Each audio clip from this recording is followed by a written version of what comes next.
Hi, and welcome to Chamber Chat via Zoom. I'm Danielle 𝗏𝐾fadden, president of the Greater Lowell Chamber of Commerce. I'm so excited to have my good friends here. No stranger to Chamber Chat via Zoom, no strangers to Chamber Chat TV or radio.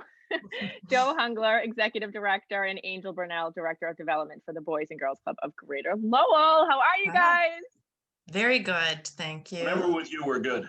Oh, that's so nice. And we were just saying off air that we actually got to see each other in person yesterday, which was just amazing. It's really nice. It's good to see people out and about. It's good to see people posting about meeting and everything. And I feel like it's kind of feeling like we're coming out of a cocoon almost.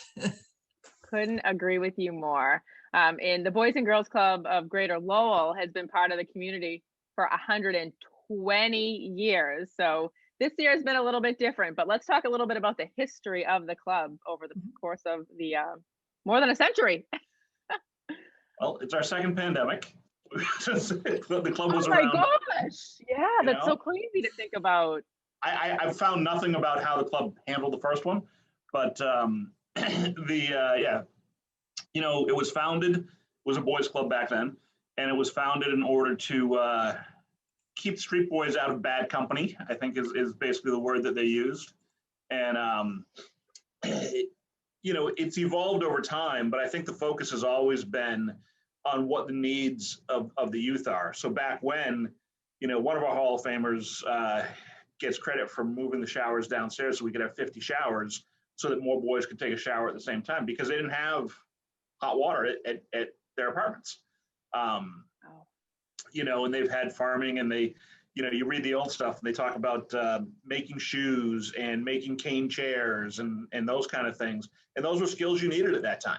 Now it's more STEM and learning the technology of making music and learning social emotional learning and all those kinds of things. But, the key concepts have remained the same. What are the kids' needs? Helping them see what's possible for them in the future and to know they're cared about and have a safe place and a little bit of food. Are you seeing the pictures on my screen? Yes, amazing. We're Joe, seeing one. We've seen one picture so far. One picture, yeah. Yeah. Joe, do you want to describe? I can scroll through the photos if you want to kind of describe what they're showing. So this is the old Dutton Street building. So the empty lot next to Hafner's that you can kind of see through to Girls Inc.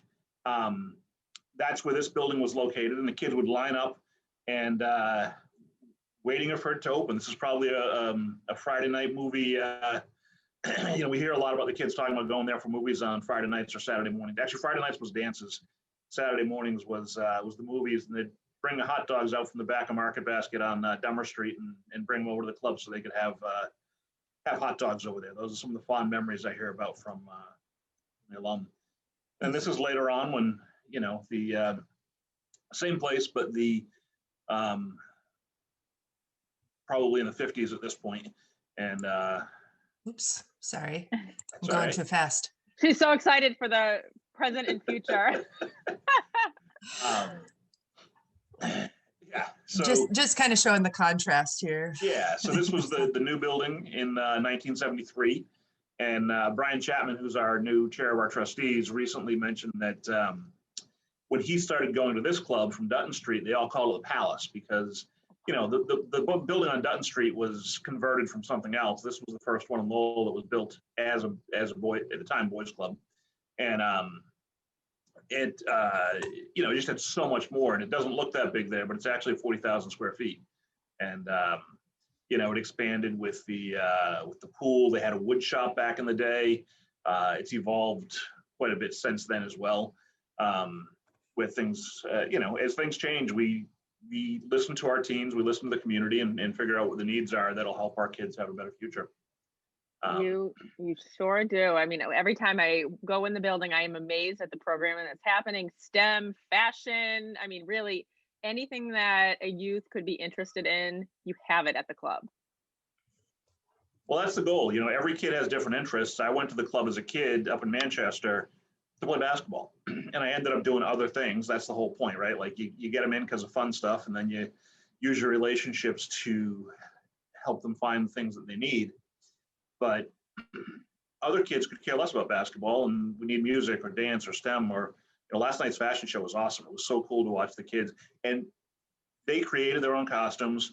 Some of them were using current clothes. Other ones were like doing some sewing and other things that I have no clue how to do. And, you know, they were really creative in how they did it. And I love that our staff helped them do it where they could express their culture. You know, we have so many kids from so many different cultures, but also did it where they could model what the uniform of a career might look like. So even though some of these kids were, you know, 12 years old or whatever, still gets them thinking about this is what an engineer uniform might look like, but it gets them thinking about that as a career as well. So just trying to tie all those pieces in. And the confidence of doing it, I mean, you know, this is one of the beautiful things about the pandemic. You know, it's horrible, but you get things like this where there's no reason our fashion show can't be online forever, because there's a lot of people who watched it online who would never make it to the club to do it. And our kids got watched by doctors and politicians and all kinds of people that never would have watched it. I mean, my mom and my 6-year-old watched it yesterday with me. We had a little problem with the muting. I had to like kick them off their devices and put it on the big TV because they kept hitting the microphone button accidentally. But you know, they got so much more exposure, and for our kids, that builds confidence and makes them feel like they're a part of our community. And you know, especially when they may be new to the country or new to the city, things like that help make them feel like they belong and that they have every right to the same future as my daughter might. And it makes them so adaptable too, for them to know like, okay, this normally would have been in person, now it's virtual, and here are the benefits from that. Yeah, and next year we'll do it in person, but with a virtual option. Awesome, I love that. So the Hall of Fame, you've mentioned it a couple of times. It sounds pretty prestigious. What an honor. So who are some of the individuals who are currently members of your Hall of Fame, and what are some of the qualities for people to be inducted into the Hall of Fame? Our Hall of Fame, it's really a who's who of Lowell. I mean, you have George and 𝗨𝘀𝗲𝗄𝐿, you know, that took this chain and turned it into this almost empire, even though they don't act like it's an empire. Talk about they just opened one in Rhode Island. The first I know, Rhode down in Island store Warwick. just opened, yeah. I'm excited to see the renovation of the one over just over the line in Tewksbury. Yeah. The one across the river is beautiful. But you know, they actually went to the club when they were kids, and George Barakis, you know, I mean, he helped invent Tylenol, for crying out loud. You know, and thank you so much for that. No kidding. both for headaches as well as for when you got a little kid who's got a fever and you don't have to, you know, that's pretty huge. And then you look at, you know, John Mutini, who ran a business in the Acre for forever, another club kid. Ray Riddick, the famous football coach and Green Bay Packer. Fred C. Church, you know, the insurance company. He was our board president from 1923 to 1937, for 14 years. Wow. You know, and then there's some staff people who did it. Arthur 𝗂𝐻𝐸𝐸𝐿, who was a CFO of Cumberland Farms, national farm. 𝗵𝗵𝗸𝗀, who was the executive director when the palace on Middlesex Street was built. Ray Hamill, who does the HVAC for the Boston Garden. You know, he makes the machines that make the ice. So you know, some really cool people who, most of them are folks who went to the club or served in a leadership role. Many did both. Almost all those alumni I referenced came back and served on the board. And a couple of staff people, you know, and so the qualities are people who want to give back, who want to make a difference and be part of the community, and the people who will be great role models for our kids, so that our kids can see that people worked really hard for them, but also people who were in their shoes. You know, that was really the main drive before this, is people who were in your shoes went on to be somebody with a great future, and you can too.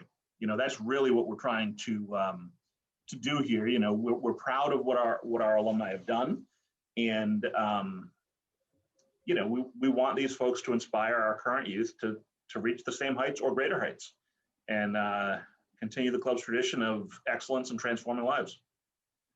Incredible. And when we post this video, we'll post a list of your past inductees so that everybody can see the list of the who's who of Lowell and the connection that they have to the club, which is great.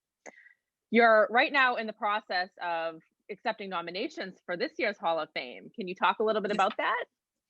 Yeah, so we're actively seeking more connecting with more alumni, but those folks that have had a history with the club that know somebody or want to nominate somebody to be in the Hall of Fame. My dog, of course, is scratching to get in the door right now. She wants to talk about the Hall of Fame, apparently. She has a nomination. She has a nomination she'd like to deliver. And the nomination form can be found online and then submitted to Ksenia by June 15th. And then what we'll do is we'll pull together a committee of alumni that will read through the nominations, and then probably in August we'll announce who we're inducting.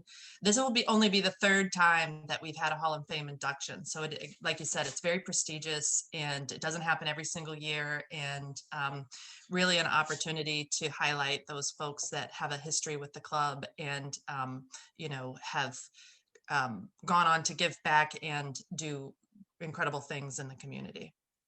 And you're having an event. I'm all about the events these days. So bring it on. Give me the details. Yes. So, this in 2015, when I started working at the Boys and Girls Club, Brian Chapman, whose name comes up frequently when we talk about club alumni and, people that are out and about widely in the community, Brian had an idea of doing a reunion to bring people back together. So we did our first reunion at the Four Oaks Country Club, and Mr. 𝗂𝐚𝐦𝐿 is also connected with the club as well, and was very gracious and hosting us at the space. And we saw about 150 folks that came back to reconnect, and they had a great time. And so we kind of carried that on, and in 2017 we combined that club reunion with the Hall of Fame induction. And so it's a nice way for folks that have been connected with the club to reconnect.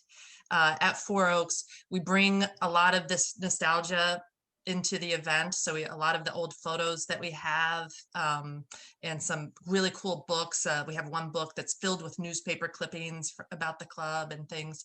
And then each one of the inductees will have a video highlighting who their time at the club, but also who they've been since they've been at the club.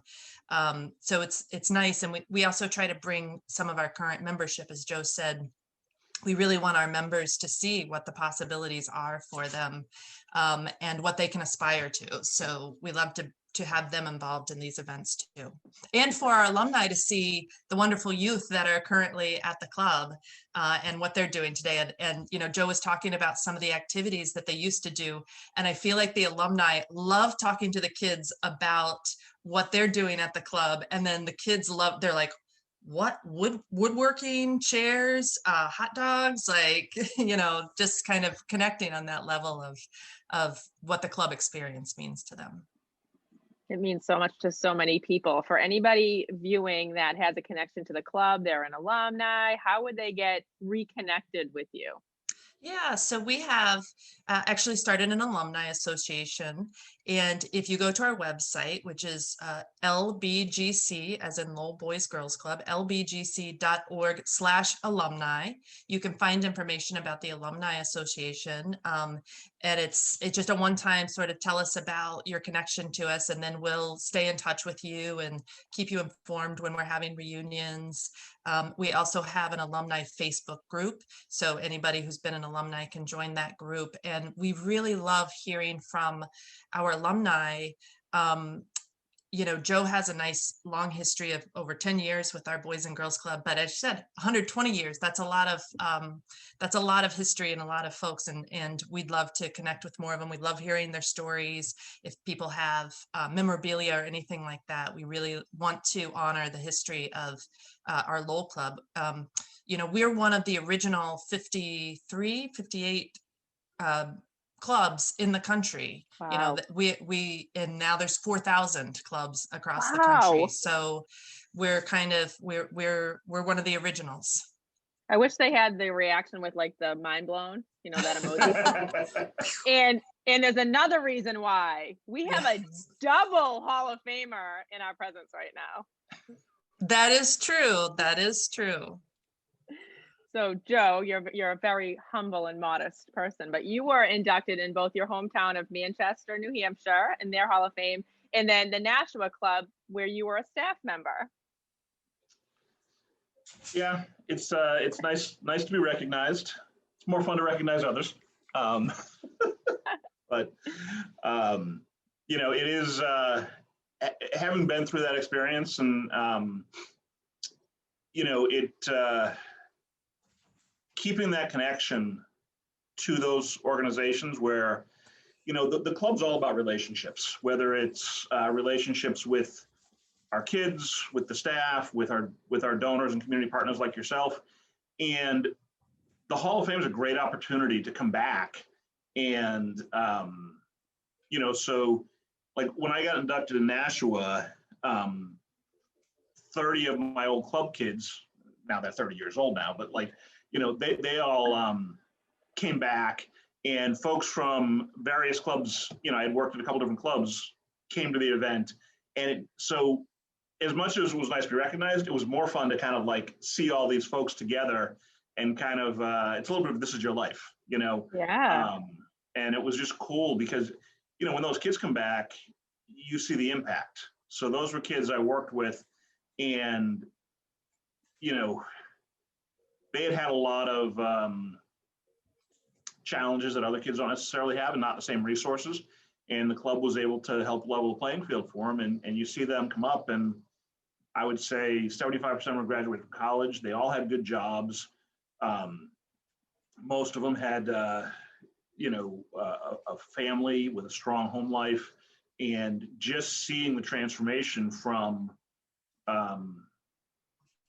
what their reality was to what their reality is just really cool to see. And but the love was still there, you know. It was so good to see everybody. And that's what we want to do for our Hall of Famers too, is to recognize them and let them kind of reconnect with some folks from back in the day, so that they can feel good and remember how much the club meant to them. Because, you know, like as soon as I walk in, I used it at the event the other day. I don't know where I put it, but I have a piece of the floor from the club I grew up at, you know, and we That's just cool. refinished our floor. So I brought it down and showed the kids when I did my little speech about opening our floor, because like I can still smell that floor, both when I played on it and then when I was a staff person, I would like help refinish it and those kind of things. But that kind of smell of that building just brings me back, you know. And now it's totally redone. They've rebuilt it because it was pretty old. But you know, there's so much positive that I got out of the club that I love that I get to give back. Yeah, you've made it your life's work, which is incredible. Lucky for us, lucky for our community. Is there anything else you want the viewers to know about the club? We'll put all the links and your contact information when we post it. Yeah, great. The club in general? Sure. Oh, he's like, I am showing that floor. That is so cool. Got yeah. Really I think it's so cool that, you know, folks are connected to the club in the way often they're connected to their alma mater or a camp that they grew up at or what have you. Like, you know, it's not just a place for childcare. It's not just an after school program. It's really where young people develop really deep connections, both to one another and to the staff that are their mentors. And I think sometimes it's surprising to folks how, like just what Joe was describing, how deeply he's connected to the clubs that he grew up at and worked at, and now in Lowell. And we hear that feedback so often from our alumni who come back. It's really cool to see that really deep attachment to the organization. It is really cool, and the fact that it just kind of continues generation after generation, and they always come back. They'll talk about things like, you know, the hot dogs or whatever, but they almost always talk about a person and somebody who made a difference in their lives. And one of our alums, 𝗂𝐡𝐚𝐭. Thank you. I don't want to mispronounce it. I don't say his last name very often. I read it all the time. I can just call him by his first name. So he has a podcast now, and I would say 3 out of 4 shows on the podcast is somebody who also happened to go to the Boys and Girls Club, and they always talk for like 15 minutes about Bill Gilmore and some of the other staff that were around back then. And he when you hear them talk about how much it meant to them and what it did for them in the moment, but also in getting them to think about the future and the values that he left them with, it's just a beautiful thing. And it shows how deep the ties are that Angel was just talking about. Well, it sounds like, I shouldn't say, you are both so passionate about what you do, but how lucky to be able to wake up every day and do something that you love and make a difference in so many lives. Best job in the world. Well, yeah, I was just going to say, I reflecting upon getting to see the fashion show yesterday, I feel lucky to be a part of their lives, but I also feel lucky to be on the receiving end of what our kids have to offer. It's pretty cool. I've learned more from them than I've ever given over my career, without a doubt. Well, thank you both so much for being here, for all that you do for the community. It's amazing. Every time I come to the club or talk to you, I feel so inspired, and we are truly blessed to have 2 of you leading an organization that has such an impact in our community. So thank you so much. Yes, thank you for having us.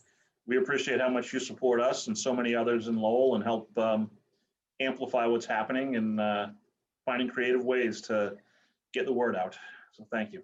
It's a pleasure. If this pandemic taught, I think a lot of us anything, it's how lucky we are to do what we love every day, right? Mm-hmm. So, absolutely. Thank you.